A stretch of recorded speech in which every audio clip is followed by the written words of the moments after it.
दोस्तों नमस्कार, मैं सुबोध कुमार और इस समय आप देख सकते हैं कि हमारे जो स्थल होते हैं, बुद्धिस्ट जो स्थल होते हैं, उन पर किस तरह से, जैसे कि पहले जो माहौल रहा था, तमाम बौद्ध भिक्षुओं के साथ बहुत ही बड़ा और बुरा व्यवहार किया गया था, कत्लेआम किए गए थे। लेकिन वही दौर फिर से शुरू होने जा रहा है। क्या फिर से पुष्यमित्र शुंग जिंदा होने जा रहा है? क्योंकि घटना है बिहार बोधगया की। आप देख सकते हैं कि वहाँ पर एक बड़ा आंदोलन चल रहा है। बीटी एक्ट जो बना था 1949 में, और वहाँ पर जो समिति गठित हुई थी उसमें 5 हिंदुओं को बनाया गया, 4 बुद्धिस्ट। ऐसा क्यों? उसी को लेकर धरना प्रदर्शन चल रहा है और तमाम शहरों से आवाज़ भी उठ रही है। मेरे साथ उपस्थित है इस समय शशिवाला विद्रोही जी, जो कि बुद्धिस्ट इंटरनेशनल विंग्स की गाजियाबाद से अध्यक्ष भी हैं आप। तो जो इतना बड़ा आंदोलन चल रहा है, सबसे पहले तो आप बताइए, क्या ये जो बिहार सरकार है या फिर प्रशासन जो शुरू से ये आवाज़ उठ रही है, तो इसको लेकर क्या कहेंगे? आप सभी को जय भीम, नमो बुद्धाय। मैं शशिवाला विद्रोही गाजियाबाद से। मैं आपको बताना चाहती हूँ कि एक बार फिर से ये देश पहले अंग्रेज़ों का गुलाम था, फिर से ये गुलाम होने वाला है। और सबसे पहले ये मनुवादी विचारधारा के तहत गुलाम होगा। जिन लोगों के बच्चे आज सरकारी नौकरियों में पहुँचे हैं, जो लोग सरकारी पदों पे पहुँचे हैं, रिटायर भी हो गए हैं, और जिनके बच्चे अब नई जॉब के लिए फाइट कर रहे हैं, डिग्रियां लिए फिर रहे हैं, और वर्तमान जो सरकार है वो कहती है पकौड़े तलो। ठीक है, जो बच्चा बीटेक कर चुका, बीकॉम कर चुका, एमकॉम कर चुका, यहाँ तक कि बीएड करे हुए बच्चे भी आज मारे मारे जॉब के लिए फिर रहे हैं। और वर्तमान सरकार कह रही है कि रोजगार की नहीं, राष्ट्र की बात करो। राष्ट्र का मतलब अब वर्तमान सरकार या वर्तमान पार्टी बन गई है। राष्ट्र का मतलब होता है हमारा भारत। और कुछ पार्टियों को तो मैं चुनौती दे के कहना चाहती हूँ, ज़्यादातर वो विपक्ष वाले जो हैं, जो आपको विपक्ष को नेता अपने आप को बोलते हैं, वो व्यक्ति जब भी आप उसकी स्पीच सुनोगे तो वो हिंदुस्तान हिंदुस्तान हिंदुस्तान शब्द का इस्तेमाल करता है। मैं ये पूछना चाहती हूँ या कहना चाहती हूँ लोगों से जो हिंदुस्तान शब्द का यूज़ करना चाहते हैं कि भारत की कौन सी चीज़ पे हिंदुस्तान लिखा हुआ है। आज आप 1 रुपए का सिक्का ले लो तो उस पर लिखा होता भारत, इंडिया। आप कोई भी भारत के दस्तावेज देखेंगे तो उस पर भारत और इंडिया लिखा हुआ मिलेगा। भारत के संविधान पे आपको इंडिया लिखा मिलेगा। तो वो कौन से हिंदुस्तान की बात करते हैं? तो उन लोगों की मानसिकता को हमें समझना चाहिए कि वो लोग फिर से हमारे भारत के टुकड़े करना चाहते हैं। वो कहते हैं कि भाई देश में हिंदुओं की संख्या ज़्यादा है तो इसलिए हिंदुस्तान कहते हैं। ये हमारा देश जो है किसी एक जाति, एक धर्म विशेष का नहीं है। ये सारे धर्मों का सम्मान इस भारत के संविधान में है। हर व्यक्ति को अपने धर्म के प्रति आस्था रखने का, उसका प्रचार प्रसार करने का, उसको विस्तार देने का अधिकार भारत के संविधान में मिला हुआ है। तो जो लोग ये मानसिकता रखते हैं कि ये एक दिन हिंदू राष्ट्र बनेगा, तो मैं उन लोगों से पूछना चाहती हूँ कि हिंदू राष्ट्र में कौन से लोग रहेंगे? सिर्फ वो लोग रहेंगे जिन्होंने देश को बांट दिया? वे लोग रहेंगे जिन्होंने जो है लोगों को बांटकर, नफरत फैलाकर वो इस देश में कब तक शासन करेंगे? वो लोग कैसे शासन करेंगे जो माफी वीर की संतानें रही हैं?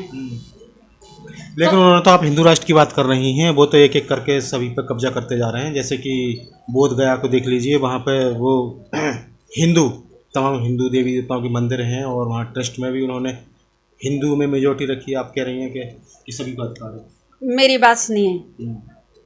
पहली बात तो ये मैं आपको बता दूं कि ना तो मुझे मंदिर से कोई दिक्कत है, ना मस्जिद से दिक्कत है, ना मुझे गिरजाघर से, ना गुरुद्वारे से, मुझे किसी से दिक्कत नहीं है। क्योंकि सबके धर्म समान हैं। सब अपने अपने धर्मों के, अपने अपने इष्टों के प्रति आस्था रखते हैं। सबकी अपनी विचारधारा है। और हमारा जो है विचारधारा बुद्धिस्ट है, यानी कि हम बौद्ध धर्म को मानने वाले लोग हैं, हम विज्ञान को मानने वाले लोग हैं। और बुद्ध के विचारों पे हम इसलिए चलते हैं क्योंकि वहाँ पे पहले विज्ञान को प्राथमिकता दी गई है। कोई आडंबर नहीं है, कोई वहाँ पे लूट खसोट नहीं है, कोई हत्या नहीं है, कोई जो है किसी के प्रति छोटा बड़ा नहीं है। वहाँ पे है मानव मानव एक समान। बौद्ध धर्म की ये पहचान है कि वहाँ मानव एक समान है। वहाँ कोई जो है जाति नहीं है, वहाँ सिर्फ 2 जातियां हैं, एक स्त्री और एक पुरुष। जी। इसके अलावा मुझे ये बताइए, बौद्ध धर्म क्या हिंदू धर्म के अंतर्गत आता है? बिल्कुल नहीं आता। अगर वो लोग ये कहते हैं कि बौद्ध धर्म हिंदू धर्म के प्रति के अंतर्गत आता है, या लोग ये कहते हैं कि वो हिंदू धर्म में से ही निकला हुआ है बौद्ध धर्म, तो मैं उन लोगों को चेतावनी देना चाहती हूँ कि जब आप जो है इसे हिंदू धर्म का एक अंग मानते हैं, तो फिर बुद्ध की स्टेचू को क्यों तोड़ा जाता है? बौद्ध धर्म को क्यों आपने घेर लिया? क्यों आपने उसमें जो ना आडंबर भर दिया? क्यों आपने बुद्ध की तस्वीरों को कहीं आपने राम का अवतार बना दिया? विष्णु के 23 अवतार हैं बुद्ध, मतलब गौतम बुद्ध। देखिए, हम बाबा साहब को मानने वाले लोग हैं। हम बाबा साहब की 22 प्रतिज्ञाओं को मानते हैं। उसमें लिखा हुआ है कि मैं बुद्ध को विष्णु का अवतार नहीं मानता। तो 22वीं प्रतिज्ञा तो सीधी सीधी स्पष्ट हो गई। हम तो मूर्ति पूजा के बिल्कुल भी पक्ष में नहीं है। हम प्रकृति की पूजा करने वाले लोग हैं। हमें पता है सूर्य है तो है, चंद्रमा है तो है, अगर वायु है, वनस्पति से मिल रही है तो है, साक्षात है, उसका कोई प्रमाण देने की जरूरत ही नहीं पड़ती।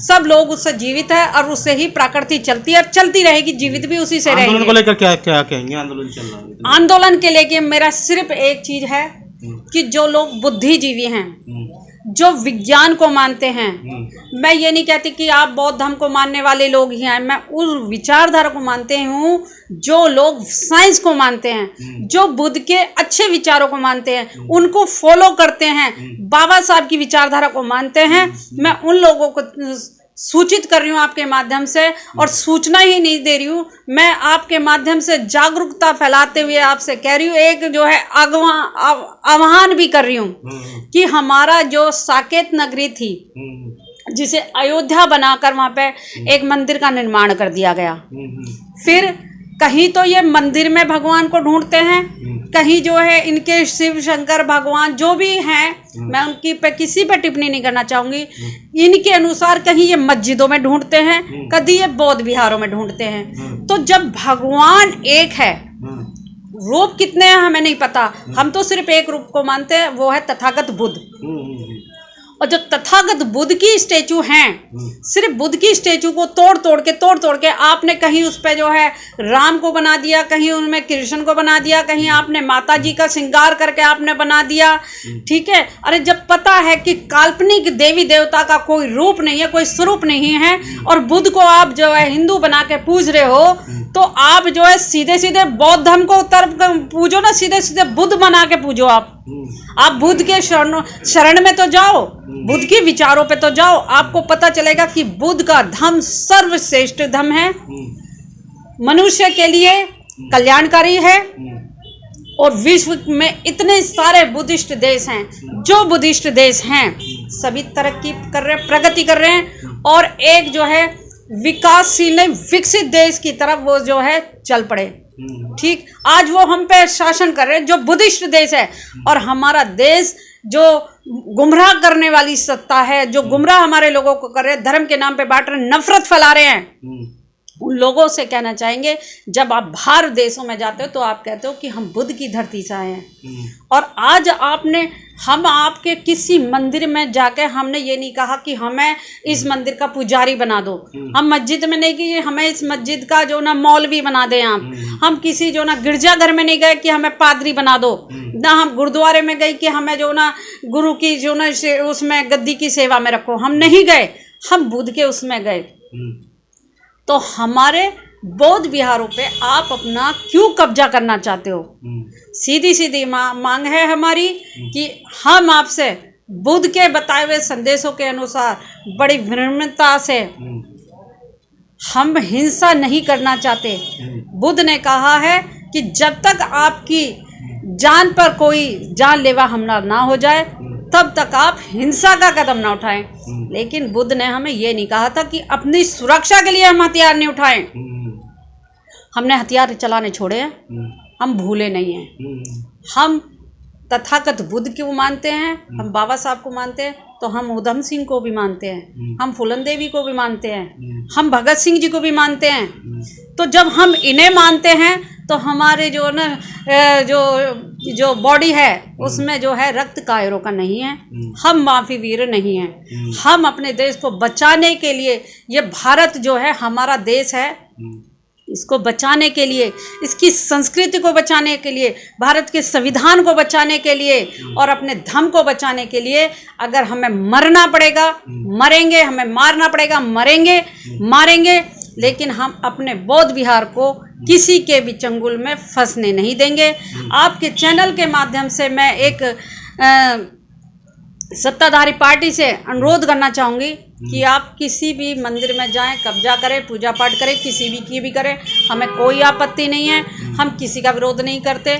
हम फिर भी आपसे अनुरोध करते हैं, विनम्र अनुरोध करते हैं कि हमारे बौद्ध विहार को आप आज़ाद करें, हमारे बौद्ध विहार को बौद्ध भिक्षुओं को दें। उसमें हम नहीं चाहते कोई भी पंडित, कोई भी ब्राह्मण या ब्राह्मण रीति से उसमें काम किया जाए। हमारे बौद्ध विहारों को छोड़ा जाए। अगर आप नहीं छोड़ते हैं तो सीधी बात है, बच्चा बच्चा भीम का और काशीराम जी की टीम का। जी जी, अंत में क्या संदेश देंगी जो आंदोलन को लेकर, जो देश के युवा हैं और जो बौद्धिस्ट समाज है और तमाम बुद्ध को मानने वाले हैं, बाबा साहब के अनुयायी हैं, उनके लिए क्या संदेश देना चाहते हैं, क्या आह्वान करना चाहते हैं? मैं सभी अपने धम्म मित्रों से, धम्म बहनों से, धम्म भाइयों से यही अनुरोध करना चाहूँगी और साथ ही साथ जो हमारे बौद्ध भिक्षु हैं मैं उनसे अनुरोध करूँगी कि सभी इस लड़ाई में साथ दें, तन से, मन से, धन से, ठीक है। जो आवाज़ उठा रहे हैं उनकी आवाज़ बने। जो यूट्यूब चैनल के माध्यम से आवाज़ उठा रहे हैं उनकी मदद करें, आर्थिक रूप से मदद करें। हमारे बौद्ध भिक्षु वहाँ पे इतने दिनों से भूख हड़ताल पे भी रहे हैं और अभी भी मैंने वीडियो देखा कि एक पुलिस वाला हमारे भंते जी को पीछे से हिट कर रहा था। तो ये हमारे लिए बड़ी शर्म की बात है कि आज हम अपने घरों में बैठे हैं और हमारे बौद्ध भिक्षु पिट रहे हैं, हमारे धर्म प्रचारक पिट रहे हैं। और अगर आज हम नहीं बोले, देखिए सब अपनी नफरत भूलें, सब द्वेष भूलें। कोई ये ना कहे कि ये संगठन है तो हम क्यों इस संगठन में जाएं। हमारा कोई संगठन नहीं है, हमारी सिर्फ एकता हमारी संगठन है। और इस संगठन को देखते हुए ये ना सोचे कि मैं इसके पीछे क्यों खड़ा हो जाऊं, ये सोचे कि इस धर्म को बचाने में, बौद्ध विहार को बचाने में अगर हमारी आहुति दी जाती है तो सबसे पहले नंबर मेरा क्यों ना हो। तो इसलिए सबसे अनुरोध है कि सभी अधिक से अधिक वहाँ पे पहुँचें, इस आंदोलन को मजबूत करें और अपने जो हमारा मक्का मदीना एक तरीके से हम कह सकते हैं, हमारा बौद्ध विहार है, हमारे जो है आस्था का केंद्र है। हमारे बाबा साहब ने जो हमें धम्म दिया है उस धम्म की सुरक्षा के लिए, अपने बौद्ध विहार की सुरक्षा के लिए हमें अधिक से अधिक वहाँ संख्या में पहुँचना है। तन मन धन से पहुँचें और एकता का परिचय देते हुए अपने बौद्ध विहार को आज़ाद कराएं। सभी से अनुरोध है कि अगर किसी को कोई मेरी बात बुरी लगी है, किसी को ठेस पहुंची है, तो उसके लिए मैं माफ़ी मांगना चाहूँगी। सिर्फ इस टाइम हमारी एक लड़ाई है कि हमारा बौद्ध विहार किस तरह से आज़ाद हो। सभी को जय भीम, नमो बुद्धाय। तो देखिएगा, क्योंकि बड़ा आंदोलन है और ये हमारी बौद्ध विरासत है, ज़्यादा से ज़्यादा संख्या में पहुँचें और उसको बचाने का काम करें। सभी संगठन एक हो, एकता कायम करें। मैं सुबोध कुमार, बहुत बहुत धन्यवाद।